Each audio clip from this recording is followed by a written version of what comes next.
দাঁড়ান ভাই দাঁড়ান, কোথায় যাচ্ছেন? ইসলামিক ভিডিও করি ভাই, ভিডিওটা অবশ্যই দেখে যাবেন। যেই বেটা এদেশে গায়ে হলুদ চালু করেছে ওর কথা বলছে। 1450 বছর আগে আল্লাহ নবী বলছে ওই বেটার কথা, যেই বেটা বলতেছে যে বিয়ের মধ্যে গান বাজনা বাজা দেবে, মলেকা বানুর বিয়া গো কি জানে এরপরে বিয়ের বাজনা বাজে।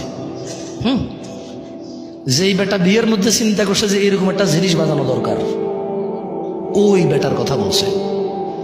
যেই বেটা বলছে বিয়ের মধ্যে ছেলে পক্ষ মেয়ের বাড়িতে আসবে কুলা ধান হলিদ মরিচ নিয়া, যে বেড়ির বিয়ে করবো ওই বেড়ি সহ ওই বেড়ির বোন যত আছে স্বাস্থ্য মামাতো আলাতো পাড়াতো চাচাতো খালাতো ফুফাতো সব বেড়িরে ওই যে বেটা বিয়ে করবো ওই বেটার বন্ধু বান্ধব মিলা হলুদ মেখে দিবে।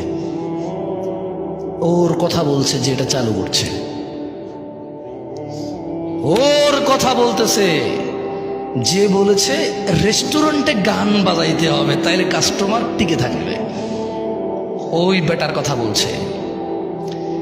যে বেটা বলেছে মুসলমানদের ঈদ, মুসলমানদের রোজা, মুসলমানদের আনন্দ, মুসলমানদের ত্যাগ তিতিক্ষার মাসে মুসলমানদেরকে জামা কাপড় কিনে দেওয়া, মানে জামা কাপড় বেচার ফোন দিতে সুপার শপ শোরুম খুলবে, বড় বড় শোরুম খুলে ওখানে গান বাজাই দেবে ইংরেজি আর কাপড় চোপড় বেচবে।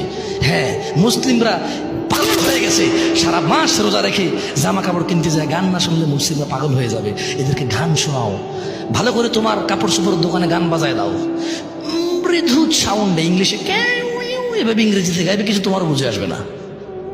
হ্যাঁ, যেই বেটা এই সিস্টেম চালু করেছে যে রেস্টুরেন্টে খাইতে যারা আসবে তাদেরকে গান শোনাইতে হবে, শোরুমে যারা কাপড় চোপড় কিনতে আসবে তাদেরকে গান শোনাইতে হবে, তাইলে বিজনেস মিয়া 100-এ 100 সফল।